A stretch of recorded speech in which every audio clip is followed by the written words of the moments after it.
Olá, pessoal. Boa noite. Mais uma live. Eu sou a Isabel do EduC. Vamos esperar o pessoal chegando. Vamos lá. Mais uma live sobre aprendizagem mediada. Estamos fazendo alguns ajustes. Usar devido a baixa conexão. Tá bom. Já deu. Mariana, Lúcia, Valério, sejam bem-vindos. Elisa, seja bem-vindo. Se vocês colocarem de onde vocês são, eu posso ir falando. Cícero, seja bem-vindo. Estela, a Estela, olha, é a minha seguidora mais assídua. Gratidão, Estela. Lude, obrigada, Anabel. Plantão Mediação Escolar, Lúcia, Irene Salles, seja bem-vinda. O ICEP também, seja bem-vindo. Então, hoje, de Porto Alegre, acho que já com um pouquinho de problema na conexão. Mas vamos ver o que vai dar hoje. Pessoal, problema aqui de conexão, não, mas tá, vai lá. Marina, seja bem-vinda. Vamos ver de onde tem mais pessoas. Tá com problema? Ceará. Ainda aqui, vamos estar. Agora vai dar. Então, pessoal, todos sejam bem-vindos. Eu sou a professora Isabel do EduC e hoje estou aqui para mais uma live sobre aprendizagem mediada. Mas hoje eu quero dizer que eu estou muito feliz porque eu recebi um monte de depoimentos sobre a live de ontem, certo? Que o pessoal gostou, que ficou interessado. E eu quero confirmar uma coisa para você. É possível alfabetizar uma criança com dificuldade na aprendizagem ou mesmo com deficiência intelectual. Porque atualmente nós temos várias ferramentas disponíveis para isso. Mas o que está necessitando, tanto para os professores quanto psico ou mesmo os pais em casa, é aprender a mediar, certo? Além disso, as pessoas, os adultos que interagem com essas crianças e adolescentes, que são os mediadores, devem saber que a plasticidade cerebral é possível. E a mediação cognitiva, quando ela faz as perguntas para a criança, ela gera necessidades. Com essa necessidade, o cérebro então se auto-organiza para dar uma resposta. E isso se chama plasticidade cerebral. Okay? Então eu estou muito feliz em saber que eu estou ajudando pessoas, porque esse é o nosso propósito. O propósito do EduC é ajudar professoras, psicopedagogas e neuropsicopedagogas a acelerar o processo de aprendizagem da criança com deficiência intelectual ou dificuldade na aprendizagem. Mas eu quero lembrar para você também hoje que tem um e-book totalmente gratuito sobre os blocos lógicos. E os blocos lógicos são 7 atividades que eu coloquei, todas elas mediadas, escrito, né, com as frases, as perguntas e com os vídeos explicativos. Então você pode se desafiar, baixar o bloco lógico, ler, assistir os vídeos, são vídeos bem curtinhos, e começar a mediar. Porque a gente não pode esperar ficar totalmente perfeita, ser uma mediadora expert, se a gente não der o primeiro passo. Então tá lá, mais vale feito do que perfeito. Agora, no final da minha fala de hoje, mais lá pro finalzinho, né? Quem quiser conversar comigo, pode colocar aí, Isa me chama, hashtag Isa me chama, que daí a gente vai chamar você, tá? Não é nada combinado, eu vou chamar uma pessoa que colocar Isa me chama, se der uma pessoa ou duas, a gente vai chamar. Então, que bom, né? Também saber que tem várias pessoas maratonando os meus vídeos. Que bom, gosto muito de saber disso, gratidão, porque mediar é incrível. Mas deixa de bate-papo, né, Isabel? E vamos direto ao assunto. Hoje eu vou mediar, eu planejei uma mediação para crianças com síndrome de Down, a partir daquelas que eu convivo, certo? Eu tenho uma paixão muito grande por essas crianças. Eu fiz todo o meu mestrado na Universidade Federal de Santa Catarina, discutindo toda a parte genética, educacional e dentro da psicologia social, que a gente chama, como essas pessoas sofrem preconceitos, estigmas e estereótipos. Então, eu sempre defendi que a criança com síndrome de Down tem uma capacidade, tem um potencial muito grande para ser desenvolvido. Agora, quem não sabe o que é uma síndrome de Down, a síndrome de Down é conhecida como trissomia do 21, porque cada cromossomo nosso, o ser humano, todas as pessoas, né, nascem com 46, o ser humano tem 46 cromossomos. E por uma questão genética, o cromossomo 21 do síndrome de Down, por isso é a trissomia do 21, ao invés de aparecer um par, aparece um trio. Então essa seria a trissomia simples. Mas tem o síndrome de Down com translocação, que é quando esse terceiro, ele não aparece na quantificação dos cromossomos, ou seja, a criança tem 46, mas o material genético fica acoplado em outro cromossomo, que é o 14. E ainda temos o mosaicismo, que é uma outra mutação também do cromossomo 21. É quando a criança com síndrome de Down aparece somente com 45 cromossomos. Porque 2 cromossomos vão ficar lá grudadinhos no 14. Então, eles têm a quantidade genética triplicada, mas às vezes não aparece. Mas isso não é, para mim, isso é insignificante, porque o que importa para mim não é a condição cromossômica da pessoa, e sim o que eu posso oferecer para ela aprender. Porque a criança com síndrome de Down tem um potencial muito grande.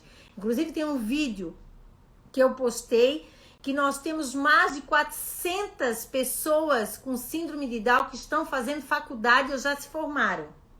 Professores, fisioterapeutas, professor de educação física, várias, eu não lembro de todas, mas eu lembrei dessa aí, que são várias áreas. Então, assim, qual a minha intencionalidade hoje com vocês que estão me assistindo? É mostrar uma mediação, certo? A partir do jogo dos 7 erros. E com esse jogo dos 7 erros, eu vou trabalhar a alfabetização. Lógico, considerando que eu, né, que represento o EduC, a gente tem a ideia de que a alfabetização, ela se dá em 3 pilares. Primeiro, o grafema, o fonema e a pista sinestésica, que é a forma como eu articulo aquele som, certo? Então vamos primeiro ao caso, que eu quero dizer quem é essa criança. Por isso que eu preparei essa mediação para ela. É uma criança de 7 anos, com síndrome de Down, está no 2º ano, ainda não sabe ler, não sabe escrever. Quando eu digo não sabe escrever, ele sabe copiar, mas não sabe pensar sobre o que está escrevendo, né? Escrever de forma espontânea, levantar hipóteses sobre a construção da escrita e da leitura. Estuda numa escola privada, gosta muito de aprender. Sabe aquela criança que quer fazer descoberta, tá sempre ali vasculhando, mas não consegue se desenvolver no mesmo tempo que os outros colegas. Tem atenção e é curioso. E o que mais essa criança gosta, que eu chamo do hiperfoco, são imagens coloridas. Então ele gosta muito de imagens coloridas, por exemplo, histórias, né, livrinhos de histórias que tem bastante imagem colorida. Ele gosta muito, fica muito tempo ali concentrado, olhando os detalhes. Então, em cima disso, eu fiz uma mediação para essa criança, tá? Quando eu planejei a minha mediação, eu planejei fazendo um mapa cognitivo. Ontem eu expliquei sobre o mapa cognitivo. Então, dentro do mapa cognitivo, eu destaquei os 7 parâmetros. Que o primeiro, a seleção do conteúdo. Então, eu separei um conteúdo colorido, com bastante imagens, sem palavras, certo? Para ver se eu tinha a atenção dessa criança.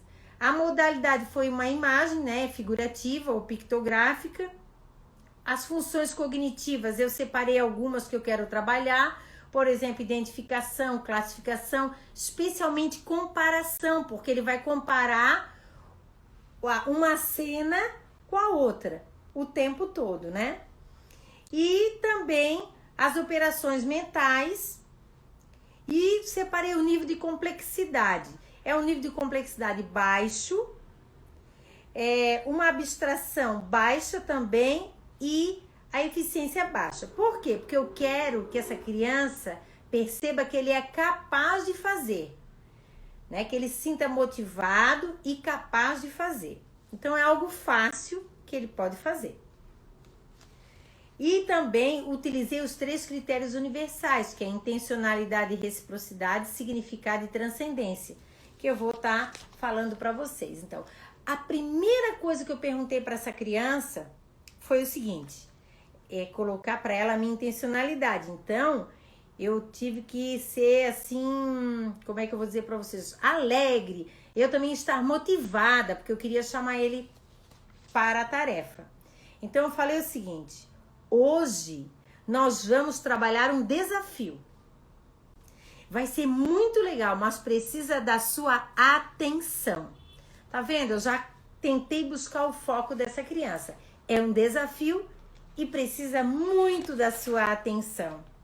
Nós vamos olhar tudo que tem nessa tarefa. Mas olhar os detalhes, que é aquilo que você gosta. Por exemplo, cores, o jeito que tá aquilo, né? Como é que ele tá, onde que se localiza. Eu quero que você foque nos detalhes e também nas palavras novas que nós vamos aprender. Então, eu deixei claro para a criança qual era a minha intencionalidade, que é a primeira coisa, porque a criança não vai se sentir recíproca a receber aquele ensinamento, aquela conversa, se ela não for motivada. Então, o mediador coloca a sua intencionalidade e a criança vai se sentir recíproca. Para eu ter certeza que ela ia se sentir recíproca, eu fiz a seguinte pergunta. Será uma diversão, hein? Se pensarmos juntos. Vamos lá? Vamos fazer isso juntos? Então, se a criança estava insegura em fazer, ela não precisava fazer sozinha. Ela ia fazer comigo. Nós íamos fazer juntos. Então, isso eu trabalho, essa questão da criança ser competente, mas ela está comigo. Então, não tem problema. Nós vamos pensar juntos, certo? Eu trouxe um jogo para você. Eu vou mostrar para vocês daqui a pouco uma parte desse jogo. São 2 imagens iguais. Então, eu explico para a criança. Olha, eu trouxe esse jogo. Tem 2 imagens iguais. Mas primeiro nós vamos ver uma no detalhe. Nós vamos ver tudo que tem nessa imagem. E depois nós vamos ver a outra. Por que eu falei isso? Quando a gente mostra para a criança um jogo dos 7 erros, até para o adulto, tá bom? Para você. Aí tem 2 imagens. Aí você começa, olha para cá, olha para cá, olha para cá, olha para cá. Tudo no perceptivo. E aí você não está trabalhando a sua função cognitiva. Só a percepção. Eu não quero que o meu aluno faça isso. Eu quero que ele pense primeiro. E para pensar, e para baixar a ansiedade e essa preocupação, nós vamos fazer aqui com vocês, né? Eu vou mostrar a primeira imagem. A primeira imagem é essa daí, ó. Ela é igual, a outra é igual, que depois vocês vão ver, mas eu pego aqui a imagem padrão, aqui não tem os erros, e eu vou detalhar todas essas imagens, tá? Que tem aí, toda essa imagem. Então, o primeiro passo, eu digo para a criança o seguinte: o que temos na imagem? Observe. Eu tenho que dar um tempo para essa criança ver, até porque ele gosta muito de detalhes, de imagens coloridas. Então, eu deixei ele ver, certo? Dei um tempinho. Vejam também, aproveite que essa mediação eu fiz para ele, mas vocês poderão pensar sobre ela também. Aí a pergunta, depois de dar esse tempinho, eu fiz: o que temos na imagem?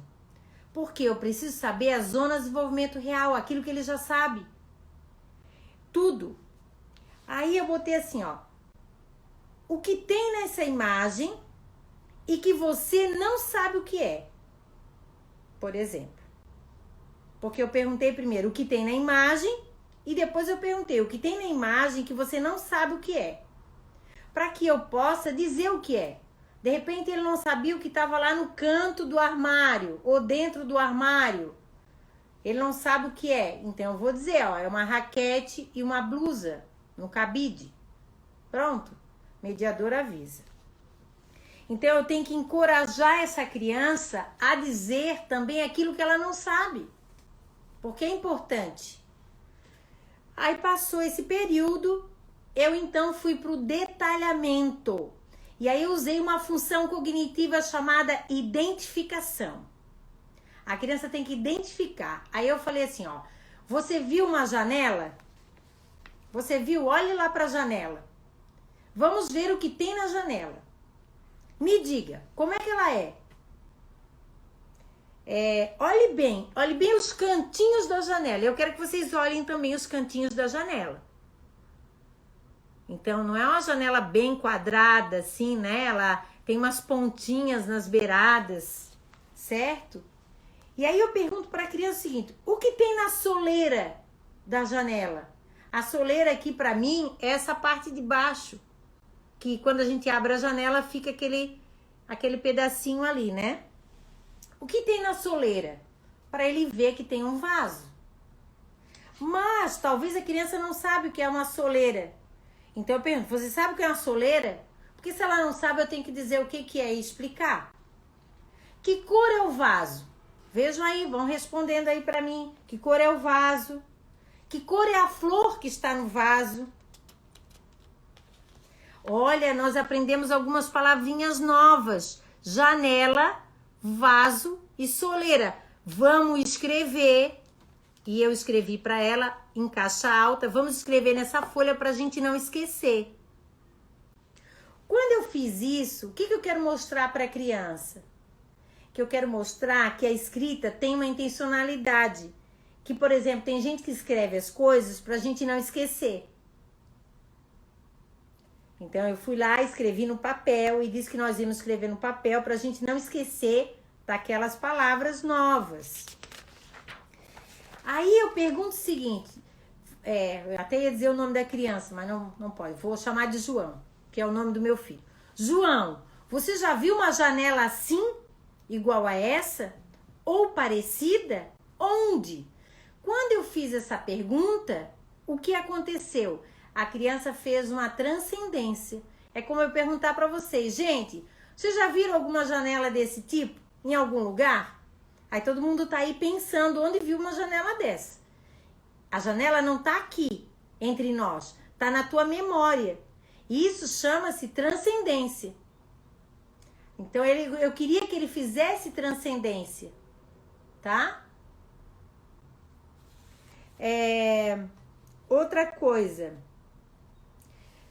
Então eu explorei o máximo dessa janela, do vidro da janela, se deveria ser uma cortina ou não, por que não, se aquele azul era do céu, porque a janela estava para fora. Eu explorei muita coisa.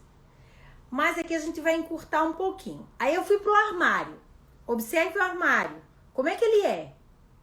Aí as pessoas vão olhar o armário. Aí eu perguntei para a criança, de novo eu estou trabalhando análise e identificação. Quantas portas tem esse armário? Quantas gavetas? O que tem dentro do armário? Que cor é o armário? Todas as portas estão abertas? Todas as perguntas que eu fiz é para analisar o armário. E a gente alfabetiza as crianças a partir da análise do alfabeto. Que som ele produz, como é que ele é, como é que é a grafia. E a gente trabalha a análise e a identificação. Então, eu tô consertando, né? Eu digo que eu tô consertando uma função cognitiva. Desculpa, eu tô melhorando uma função cognitiva chamada percepção clara e precisa do que é um armário com as operações mentais de análise e identificação. Agora, como é o armário em cima? Porque isso é um detalhe. Como é o armário em cima? É lisinho ou tem algum trabalhado, alguma coisa em cima do armário? Eu faço isso para a criança olhar. E olhem vocês também bem em cima do armário. Ótimo. Você já viu um armário igual a esse em algum lugar? Isso é transcendência. Porque eu saio da imagem e busco na memória da criança. E aí eu falei para ela, vamos escrever essa palavra armário também, para a gente não esquecer. E por acaso você sabe alguma letra dessas aí que eu escrevi? Eu escrevi várias palavras, mas eu estou perguntando letra. Você conhece alguma letra da palavra armário? E eu posso explorar isso, né? Você tem um armário na sua casa? O que a sua mãe guarda dentro dele? Transcendência de novo. E também um significado. Porque armário geralmente é que a gente guarda coisas dentro. Então é um significado. Agora eu quero que vocês aí, que estão vendo os meus seguidores aí, olhem embaixo das duas portas do armário, temos gavetas. Como é que elas são? Eu fiz essa pergunta. O que será essas bolinhas que tem na frente das gavetas? Essas bolinhas que tem na frente das gavetas. E a criança não sabia. Então eu expliquei que aquilo ali era um puxador. Que a gente põe a mão ali e puxa a gaveta para abrir. O nome daquilo é puxador. Uma palavra nova. Vamos escrever uma palavra nova para não esquecer. Aí eu fui para a cama. E a cama? Descreva tudo que tem na cama. Aí descreveu a cor, o que tem em cima da cama. E depois eu parti para a mochila. Como é que essa mochila é? Você tem uma mochila? Como eu coloco a mochila nas costas? Sabes? Pode me ensinar? Pode me dizer como faz isso? Tudo isso, gente, eu tô levantando hipóteses, analisando. Depois eu parti para o chão. E no chão? Olha o chão. O que tem no chão? No chão, não sei se vocês estão vendo, mas tem um pente com os dentinhos quebrados, tem presente, tem uma cobrinha colorida. Você viu a cobrinha colorida? Quem tá me seguindo aí? Viu a cobrinha colorida? Que cor que é a cabeça dessa cobrinha? Onde tem os olhos dela? É vermelho. E atrás, logo em seguida, vem uma parte do corpinho da cobra. Que cor que é essa parte do corpinho da cobra? Ah, é amarelo. Ah, então a cabecinha dela é vermelha e começando o pescocinho dela começa em amarelo. Joia! Beleza. Fácil, não é fácil, gente? Com essa mediação a gente explorou toda a imagem. E agora eu vou tirar essa imagem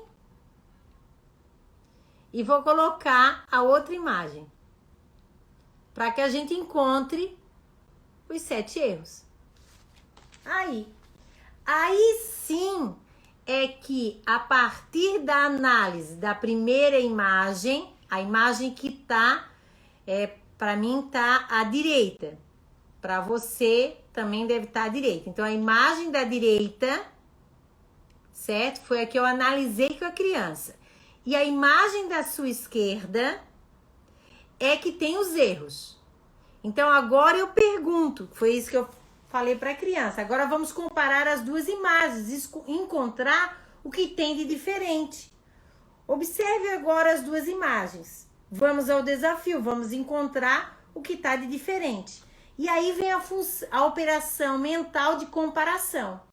Só que eu não quero que ela vá pelo perceptivo, que é o que vocês estão tentando fazer agora. Não. Vamos fazer diferente. Nós vamos fazer de outro jeito. Aí eu perguntei, você tem uma ideia de como é que a gente pode fazer essa tarefa sem errar? Por onde nós podemos começar? Que tal a gente fazer um plano de onde a gente vai começar? Então eu fiz um plano. Primeiro nós vamos analisar as duas janelas, depois os dois armários, depois as duas mochilas, depois a cobra, depois a cama, depois o pente. E aí nós vamos encontrar o que tem de diferente. E aí nós fizemos um plano do passo a passo. Primeira coisa, janela. Segunda coisa, o armário. Terceira coisa. E eu fiz um esquema. E eu falei novamente para essa criança, ó, nós estamos fazendo um plano para escrever o passo a passo para a gente não errar. Por isso que é importante aprender a escrever. Para a gente marcar as coisas que nós não podemos esquecer. Novamente eu estou gerando para essa criança a necessidade da escrita. E assim foi o que a gente fez. O nosso cérebro, ele se organiza de uma forma que é basicamente assim, ó. Quando o mediador, a professora, né, os pais não geram a necessidade na criança, as sinapses, elas ficam ali meio que adormecidas. Os neurônios ficam bem de boa. Agora, quando o mediador faz as perguntas, o neurônio recebe aquele estímulo e as sinapses não têm uma rota já feita, definida. Aquela pergunta cai no cérebro como uma surpresa. E aí a sinapse vai agitar, vai se irritar para poder dar uma resposta. E com isso acontece algo mágico, que é a plasticidade cerebral, é onde a criança consegue aprender. Então, quanto mais mediar, mais o potencial dela de transformação das estruturas cognitivas vão ocorrer. Por isso que é importante você aprender a mediar. Quem é pai, quem é mãe, quem é professor, se usar 2 vezes por semana essa mediação, sentar meia hora com a criança, vai conseguir modificar a forma como essa criança pensa. Porque as perguntas, elas instigam a criança a pensar. E quando ela está pensando, as sinapses estão trabalhando para poder dar uma resposta. Então, a partir disso, que eu terminei a mediação com ele, e ele descobriu, né, porque nós fomos, vamos na janela. O que tem aí na janela de diferente? Alguém descobriu? Na janela são 2 erros. Alguém descobriu? Para brincar aí um pouco com vocês? No armário também tem um erro. Alguém descobriu? Na gaveta do armário também tem um erro. Na cabeça da cobra também tem um erro. E no pente também. E na alça da mochila também tem um erro. E o meu aluno descobriu todos os erros. Por que ficou fácil? Ia ser fácil pelo perceptivo. Já ia ser fácil se ele fosse comparar assim rapidinho, olhando. Só que o que eu queria? Que ele pensasse antes. Então essa tarefa de 7 erros foi só um pretexto para eu mostrar para ele 2 coisas importantes. 3, aliás. Que ele podia fazer um plano, que ele podia escrever e que ele podia ter sucesso na tarefa, né? E aí depois eu trabalhei a parte da alfabetização toda, com a palavrinha armário, cama, chão, cobra, janela, mochila, sempre trabalhando grafema, fonema e pista sinestésica. Lógico, eu trabalhei com várias atividades que envolviam a escrita, né, gente? Para a questão realmente da alfabetização. Agora eu vou tirar a imagem. Mas eu quero saber de vocês agora. Quer conversar sobre essa tarefa ou sobre uma outra dúvida que você tenha? comigo ao vivo, é só colocar aí, Isa, me chama. Alguém se habilita?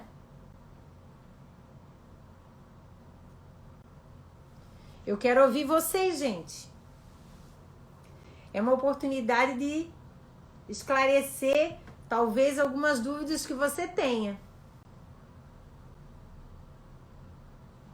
Ninguém quer falar comigo nesta live? Vamos ver se alguém já colocou Isa, me chama.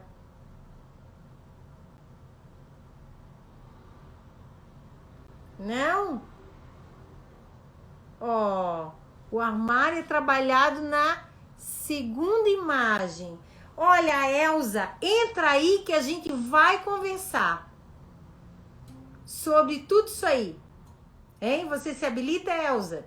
Vamos conversar sobre o que achei ótima, excelente. Então, Elza, vamos conversar. Só colocar aí, Isa, me chama. Enquanto vocês não têm coragem, eu vou falar um pouquinho mais sobre esse processo, tá? Mediar. Cheguei agora. Oi, Yara, queres conversar comigo ao vivo? Só colocar aí. Isa, me chama. Tá rindo, Valéria? Ah, é Lúcia. Oi, boa noite. Então, assim, é importante o mediador considerar que toda tarefa planejada deve ter 3 critérios universais que a gente usa, que é intencionalidade e reciprocidade, significado e transcendência. E isso eu fiz a criança construir.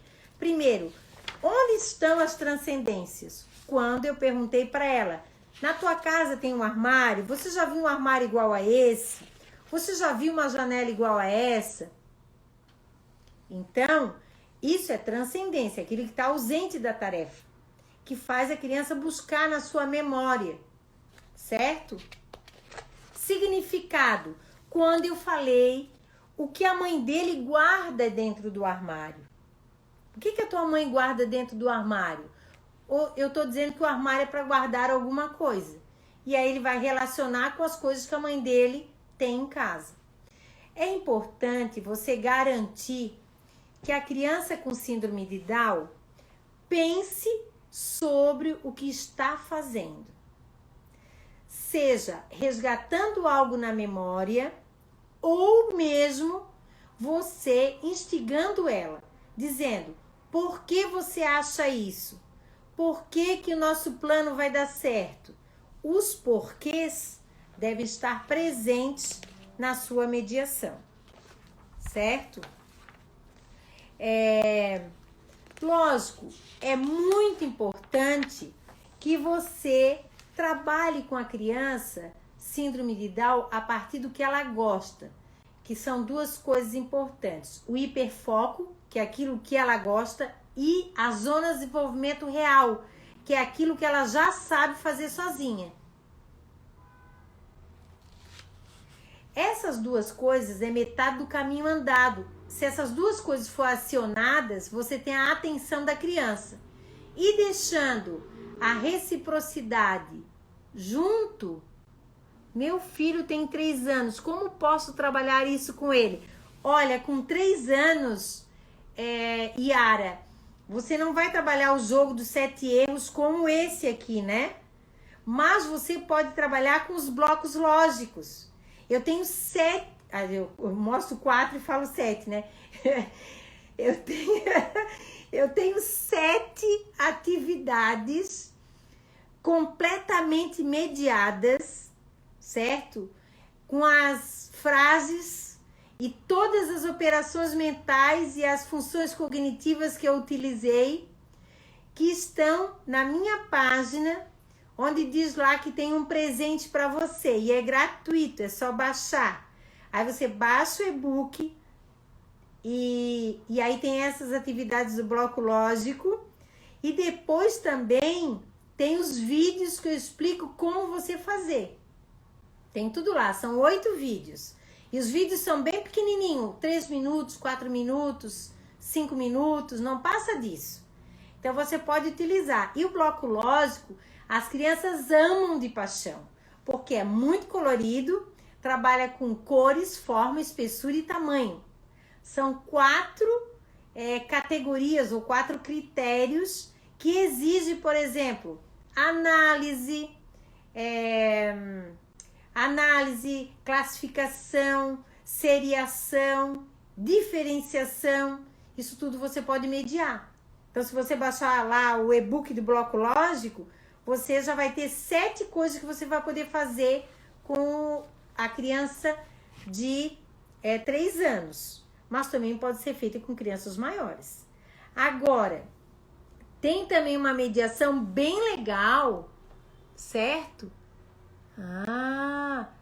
Como é que posso? O menino não fala, né? E aplica mediação. Ele tem 7 anos. Olha, quando a criança tem dificuldade na oralidade e você quer saber a resposta dele, você pode utilizar uma carta pictográfica com algumas possibilidades de resposta. E aí ele pode interagir com você dessa forma, tendo sim, não, alternativas, né, que ele possa escolher, já que ele tem dificuldade na fala.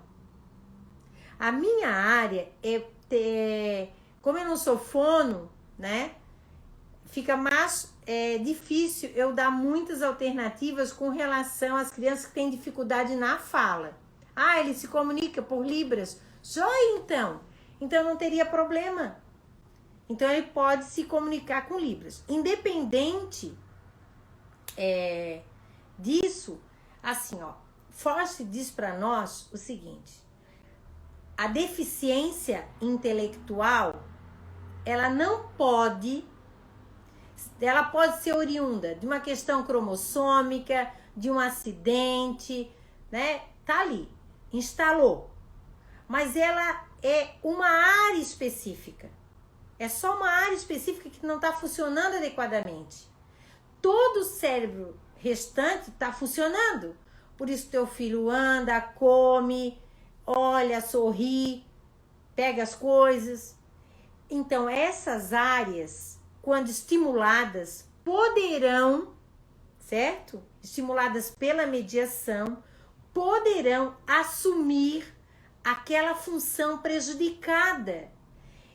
Por quê? Porque o nosso cérebro, ele é capaz de se organizar desde que seja estimulado. E a melhor estimulação e mais rápida é a mediação cognitiva. Isso vale também no processo de alfabetização. As professoras, elas querem fazer, por exemplo, o A. Aí você mostra a grafia do A. Aí faz o A de azul, de amarelo, de rosa, faz o A de arroz, de feijão, de macarrão, faz o A de lã, como se só a aparência do A garantisse o processo cognitivo.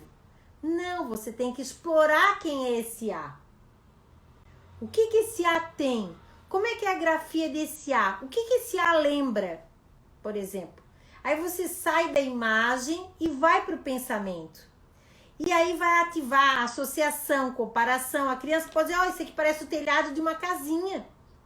Ótimo, então o A é um telhado de uma casinha. Quantas pontas tem o A? Tem 3. Mas além das pontas, o que o A tem? Um tracinho. Ao invés do professor dar a descrição, o professor faz a mediação para a criança chegar a essa descrição. É diferente. E geralmente o professor o A é assim, pauzinho para cima, pauzinho para baixo, risquinho no meio. Ou nem falar nada, né? Só apresenta o A para a criança ficar ali. Porque esse símbolo aqui, o A, gente, não tem sentido nenhum. Porque foi uma coisa convencional da nossa sociedade. Não tem sentido. Podia ser qualquer outra coisa, mas é o A. Foi convencionado que isso é o A. Então a criança não nasce sabendo que isso é um A. Como ela nasce sabendo sugar, por exemplo. Né? Que é uma função cognitiva elementar, que a gente chama. Porque as funções cognitivas superiores é aquelas que nos faz pensar. Então, se a professora só trabalha com o aspecto perceptivo, o nosso olho, a nossa visão, tá? É um dos sentidos que atrofia todos os outros. Ela é poderosa. Tem um livro que eu sempre indico que se chama Um Momento. Não, feche os olhos para ver melhor. Feche os olhos para ver melhor.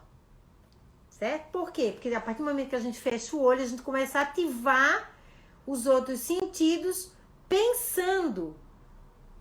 Então, o pensamento, a percepção ajuda no pensamento. Mas nós temos que ultrapassar essa percepção. Pensar sobre o que a gente está vendo e não só ver. E quando a gente associa o A na grafia, mais a articulação e mais o som, potencializa essa escrita. Quem mais aí, gente? Como é o nome da pessoa que está no plantão mediação escolar? Entra aí comigo para conversar. Alguém quer fazer uma pergunta ao vivo, gente? É só colocar, Isa, me chama. Que eu tento dar alguma ideia aí pro teu problema. Se você tiver algum problema. Ah, ele é síndrome de Down, mas ainda não fala. Olha só, Yara, o que eu quero te dizer é que é necessário duas coisas. Não sei se é filho... mas que essa criança, ela tenha convívio com pessoas que oralizam. Então, nada de colocar ela numa escola com crianças bem pequenas que ainda não falam. Só porque talvez ele não fale. Não, ele tem que ir para um grupo de falantes, que falam muito. Porque a fala, ela é construída na relação com o outro. E outra coisa, ele precisa falar, porque a fala organiza o pensamento. Foi assim que o ser humano, desde o tempo da caverna, evoluiu. O homem, na caverna, ele fazia as coisas de qualquer jeito, mas teve um tempo que ele necessitou desenvolver a fala, por causa da sua sobrevivência, e organizar o grupo. Quando ele desenvolveu a fala, ele organizou o pensamento, organizou o grupo, dividiu tarefas e evoluiu. E isso também nós hoje passamos pelo mesmo processo. Então é fundamental que essa criança que não oraliza faça um trabalho com alguma fono o mais rápido possível para poder desenvolver a fala. Porque se ele tem as cordas vocais, ele pode falar. Se ele convive com pessoas que oralizam, ele pode falar. Gente, perguntinhas? Vou explicar. Opa. Vamos ver mais alguém aqui. É apenas convencional. O signo é arbitrário, pois é nada nele. Isso aí, é arbitrário mesmo. É só uma convenção. Isabel, como saber se a criança está pronta para ser alfabetizada? Olha, Fernanda Souza, eu não sei se você é professora. Ah, não, meu filho tem 6 anos, mas não sei se está pronto. Olha, vou dizer um conselho para você. Se você ficar esperando muito, para que um dia ele esteja pronto, talvez ele nunca fique pronto. Então, você já tem que fazer agora. Por que eu digo isso? Se você não gerar a necessidade, o cérebro do seu filho nunca vai fazer as sinapses adequadas. Então, já tem que começar agora, fazer mediação com ele. Não espere, sabe? Não fica dizendo, não, eu vou alfabetizar meu filho com 12, 13 anos. Não espera. Começa agora. Compre joguinho, compre letras, faça uma caixa de areia para ele desenhar letras com o dedo. brinque com ele de pronúncia das palavras, de pronúncia das letras. Já tem que fazer já. Se a escola não está fazendo, não sei se ele está na escola, né? Mas deveria, você tem que fazer em casa, se você está com ele, ou quem cuida dele. Pelo menos 1 hora por dia está desenvolvendo essa habilidade. Ele tem que ver sentido. Aí eu vou dizer o seguinte, olha só. Quando você for no supermercado, você vai dizer para ele assim, ó, nós vamos no supermercado e eu tenho que comprar algumas coisas. Então você vai fazer uma lista e eu também. Dá um pincel para ele e dá uma folha e diz, agora marca aí, açúcar, que eu também vou marcar na minha, açúcar. Marca na sua, café. Marca na sua, bolacha. Agora nós vamos no supermercado. Você vai com a sua lista e eu vou com a minha. E lá no supermercado você vai dizer o que está escrito na sua lista. Mesmo que tenha feito um risquinho, aquele risquinho tem um sentido. Você está gerando nele a necessidade da escrita. Por que a gente escreve? Para não esquecer, para organizar, para deixar isso escrito para mais alguém. Então você pode gerar essa necessidade no seu filho já. Não espera. Não espera. Assim, ó, o nosso cérebro funciona da seguinte maneira. Tem uma coisa chamada plasticidade cerebral. Então, quando você lança para... Meu cérebro aqui é uma bola, né? Lança um estímulo só perceptivo, por exemplo, ele vai atuar aqui num cantinho, num grupo de neurônios, mas esses neurônios já estão acostumados com aquilo, não é nada novo. Quando você gera necessidade, esse grupo de neurônios começa a ficar com muitas sinapses ativadas, porque eles querem buscar uma nova resposta que não tem. E eles vão ativando outras áreas do cérebro. Quanto mais você faz mediação, mais outras áreas do cérebro vão sendo ativadas. E aí a gente chama disso de plasticidade cerebral. E o que vai acontecer? Vários neurônios que estavam ali numa boa vão ser acionados a trabalhar para dar conta daquele estímulo que foi mediado, daquelas perguntas, daquela necessidade. Aí tem uma fórmula que eu gosto muito, eu vou escrever aqui, depois eu vou ver se alguém... Como é que a gente aprende? Tem 3 sílabas. Uma é o K, de capacidade. Nosso cérebro tem capacidade de aprender. Todos eles, independente da condição cromossômica. Segundo, o cérebro se organiza através da plasticidade cerebral. E o NE é de necessidade, é aqui que você vai atuar. Você vai gerar necessidade dessa criança pensar. Aí, gerando a necessidade, ela vai ter capacidade e vai se organizar para isso. Senão, isso aqui fica adormecido. Você não gera a capacidade, a necessidade, e a capacidade que ela tem não é explorada e o cérebro não vai se organizar. Aí fica tudo adormecido. Aí a gente tem, por exemplo, um adulto com síndrome de Down, de 45 anos, que não sabe nem trocar a sua roupa. Desculpa eu falar isso, mas nós temos que gerar a necessidade para que essa criança consiga se tornar o mais independente possível. Ou mesmo aprender a ler e escrever, como nós temos muitos síndrome de Down. Eu sempre digo para as psico e neuro, olha, se tem um paciente, não sei como é que vocês tratam, né? Um aprendente, um paciente, um cliente, não sei como é que vocês... Cada uma diz uma coisa, mas assim, essa criança que você está atendendo, né? Ela tem um potencial para ser desenvolvido. Então, você tem que gerar essa necessidade. Você vai gerar essa necessidade da criança pensar. Porque quanto mais ela pensar, mais ela vai organizar esse pensamento.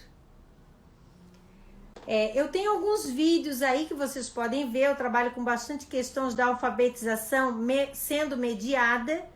Tem uma tarefa do aviãozinho. Tem a gravação da live de ontem também, que eu trabalho essa questão de como ajudar, mas é tudo a partir da mediação.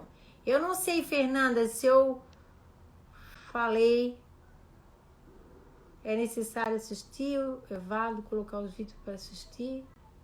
Nesse caso, é válido colocar os vídeos para assistir, sim. Estão perguntando se eu sou psicopedagoga. Eu sou pedagoga, formada na área da educação especial, e na minha época a gente tinha uma habilitação, que é deficiência intelectual. Então eu sou professora da educação especial, habilitada a trabalhar com crianças com deficiência intelectual.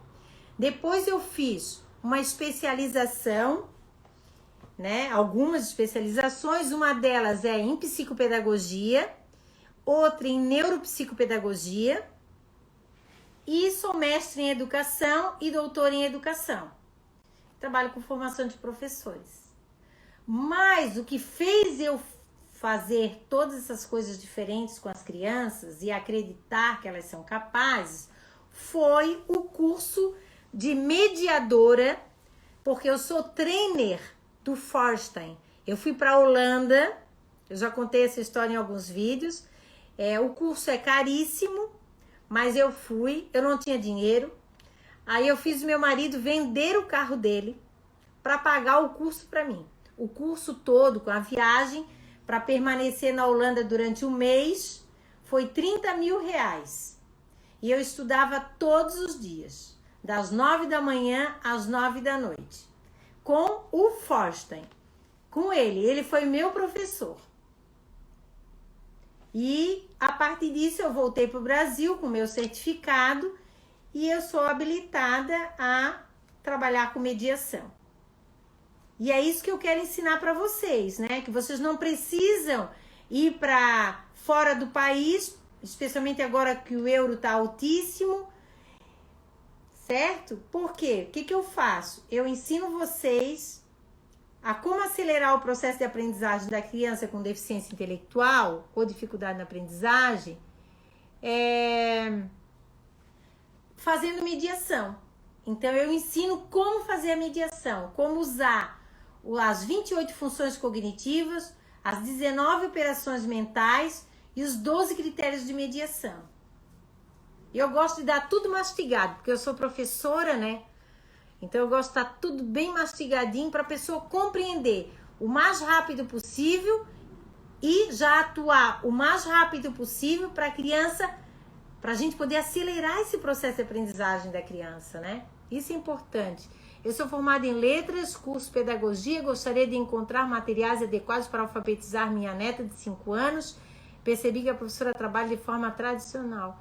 Ah, pois é. Às vezes é complicado mesmo, né? Trabalhar de forma tradicional. Mas eu vou dar uma dica. Primeiro você deve ir lá na escola, conversar com a professora e ver como é que a professora trabalha. Sem julgamento.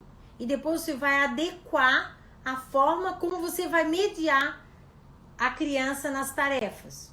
Porque o importante é a mediação, é você fazer a sua neta pensar. E ela mesma chegar a determinadas conclusões, a significados. Isso é importante. Agora, se você aprender a mediar, Rosiane, vai ser bárbaro, certo? Em 2 anos você consegue alfabetizar a sua criança aí no máximo. Eu tive o privilégio de ser sua aluna, a Cris Silveira. E fui tua orientadora de TCC, tudo bem, querida? Então, ninguém teve coragem. Olha, Rose, tudo bem? Que maravilha. De marido? Meu marido é maravilhoso mesmo. Mas olha, ele vendeu o carro e me deu dinheiro e comprou um carro à prestação. E sabe, ele falou assim, o que nós vamos ganhar com isso? Eu falei, nós nada, mas as crianças com deficiência vão. E eu pensei que ele não ia ter coragem, sabe, de vender o carro, o único carro que a gente tinha. E aí um dia ele chegou em casa e disse, tá aqui o dinheiro do curso. Vendi o carro, comprei um outro mais simples e fiz a prestação. E aí foi quando eu me organizei toda para ir para Holanda, né? Para permanecer lá durante um bom tempo estudando. E ó, mais uma coisa, deixei o meu marido no Brasil e um filho de 3 anos. Deixei eles aqui para poder ir lá e lógico, daquele período para cá eu tive que estudar muito, né? Porque a maioria das referências bibliográficas estão em inglês, em alemão, e aí é mais difícil a gente estudar. Então precisa traduzir muita coisa, né? Não tem muita gente para trocar, não tem muita coisa para trocar, muita gente aqui no Brasil para trocar informações, especialmente desse tipo que eu faço, que é realmente ensinar como mediar qualquer tarefa escolar. Mas mesmo sem ter o tempo, né? Porque eu trabalho numa escola durante o dia, dou aula à noite na universidade, 3 vezes por semana. Então, mesmo assim, eu resolvi fazer isso para ajudar, porque eu acho que vale a pena. Vale a pena você aprender a mediar adequadamente. Não é sair por aí igual uma louca fazendo perguntas para criança, porque cada pergunta tem uma intencionalidade. Eu estou fazendo aquela pergunta porque eu quero que ela ative a operação mental de identificação, de classificação, de diferenciação. Eu estou usando a função cognitiva de entrada da informação, percepção clara e precisa, coleta de dados. Então, eu tenho que ter essa consciência, certo? Gente, espero que vocês tenham gostado. Eu sei que são muitas perguntas, mas às vezes eu não consigo responder tudo, né? Mas você pode entrar lá no meu Instagram e me perguntar, tá bom? Um beijo grande e até a próxima semana. Gratidão, gente!